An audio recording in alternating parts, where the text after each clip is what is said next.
I would like to thank Widya Karya University for having invited me to the Widya Karya International Seminar with the main topic, Philosophy and Spirituality of Higher Education.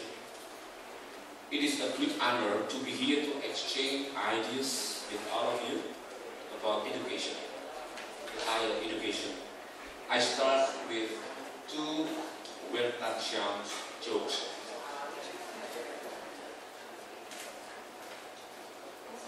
A man dies and goes to hell. Once there, he finds that there is a different hell for each country. So he tries to seek out the least painful one.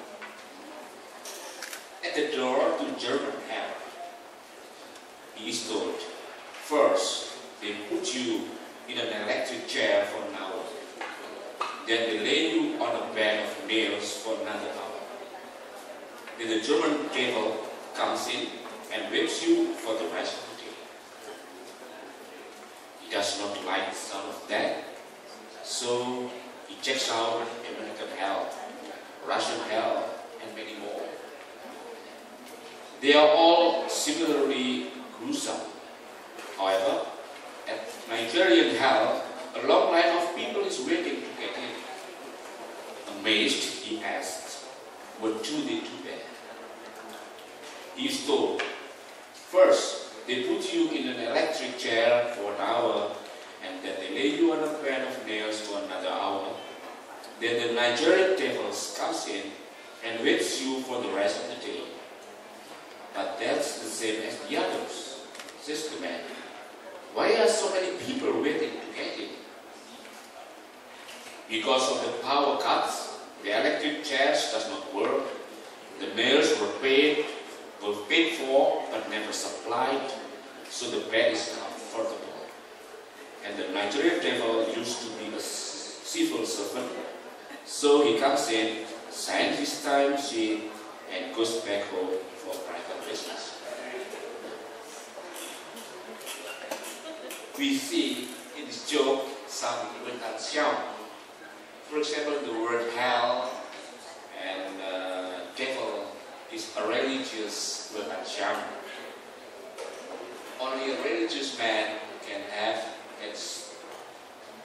can say these words: hell, devil, good and bad, and so on. And the words like German hell, American hell, Russian hell, perhaps Indonesian hell, are also a kind of Weltanschauung or worldview, that is ethnic, geopolitical worldview. And the words like the power carve, electric chair doesn't work, and so on is a social justice Weltanschauung. The second joke,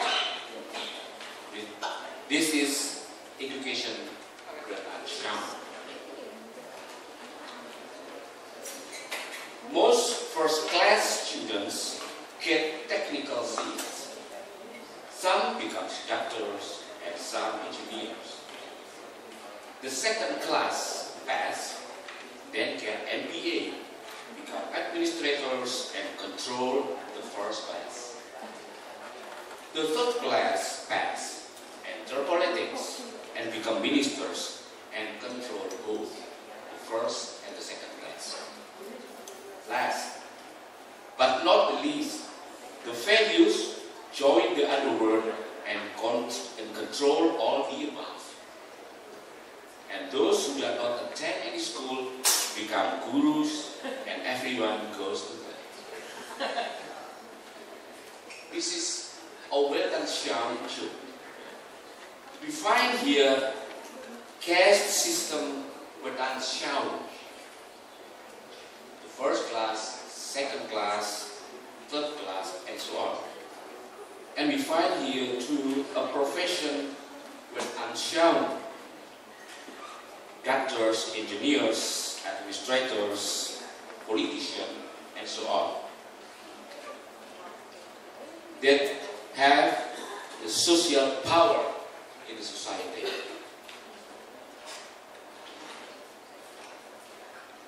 Ladies and gentlemen, the title of my paper is Education as Wirtanschauung. It combines two key concepts, that is, education and Wirtanschauung, with a preposition as in the middle, indicating the role or function of the former, the education, with respect to the formation of the later, Wirtanschauung. It is simply a proposition that education has a vital role in guiding both educator and educand, lecturers and students to the formation of Wirtanschauung. The word Wirtanschauung is a German technical term derived from word, and Anschauung, view or outlook. And both combined, it is translated into English as word view or word outlook. What does word view mean? First of all, we have to keep in mind that the word view in the combined word view has nothing to do with the eye's activities of looking, seeing, or observing something in front. Instead, it is a particular way of thinking, theorizing, considering, believing, or judging, and we call it perspective, or belief, or supposition, assumption, framework, and so on. What worldview does to us is the same as what lenses or glasses. Lenses or glasses through which we look at the world. They affect how we understand, judge, react to anything existing in the world. Or just like map or compass, which guides, directs, orients where we are, where are going, and how to get there personally or culturally. Or like net that filters anything we have to do or not to do and gives values to it. And there is some definitions of worldview. Worldview is a mental framework through which individuals and groups view the nature of reality, the nature and purpose of life, and the laws governing human relationship. The overall perspective from which one sees and interprets the world, or a collection of beliefs about life and the universe held by an individual or group, or a dynamic, reflexive lens through which human beings construct, interpret, and interact with all aspects of their reality. The content of worldview encompasses a wide range of human understanding about the world and the human life in all their aspects. It may deal with the transcendental or ultimate questions, big questions like the existence of God and His imperative commandments, the existence of life after death, the origin and the end of the world, the nature of man, life, death, goodness, and so on. Secondly, the worldview expresses the existential question around an individual's or a community's life purpose, meaning, value, and direction. It touches the deep world of human existence, actually lived and understood. The third content of worldview is moral question. While the existential view is concerned with the way life is lived, the moral one with the how life is lived and in a given milieu. It reveals people's ideas of right or wrong in a moral sense, convictions of how to behave or not to behave in a certain manner in society and so on. The fourth content lies behind the prescriptive questions related to law, rule, policy, intellectual, cultural, heritage, and so on.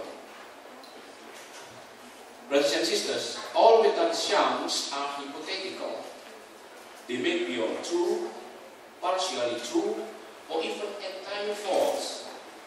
But no one has a personal worldview which is entirely false or entirely true.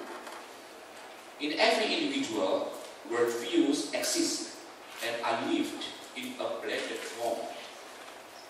There is no single worldview. Each individual was born with certain worldviews around him. Beliefs, reforms, changes, and leaves, some of his inborn and learned worldviews, as the experiences of life has necessitated him to perform or to respond to certain things around him. The grade of acceptability of worldview existence also differs amongst the adherents. People may hold them consciously or unconsciously, consistently or inconsistently, firmly or loosely, convincingly or unconvincingly, and so on.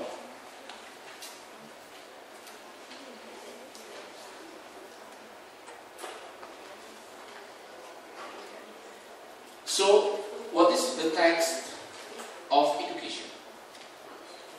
The word education covers a large number of educative processes and actions as people empowering, upbringing, teaching, and so on and so on. But there is no agreement amongst educationists about its meaning, so that it's not an easy task to define whether or not certain activities could be considered as educational. It needs then to go back to basics, tracing the etymological Latin roots of the term, which indicate their philosophical tenets. Firstly, the word education is derived from the Latin educare, meaning to nurture, to rear, to bring up, to form, to train, to mold. Educator feeds and molds the educand's mind with information and knowledge. The second Latin word is educere, from a, out, and ducere, to lead, meaning to lead out, to draw out, to pull out. It refers to the activity of drawing, pulling, leading the learner out of the status quo he is in, towards the actualization of all his potentials. Educare and educere come together because education indicates personal growth and life direction. Thus, both the human potential and the human ideal act contemporarily as the indispensable contents of education, from which all educational methods or approaches come out. The simple schemes shows us that the growth related to the actualization of the human potential in the scale, mature personality, and the goal related to the realization of the human ideal or well-being. Combined together, education aims at formatting the educand to be a major ideal-bodied person.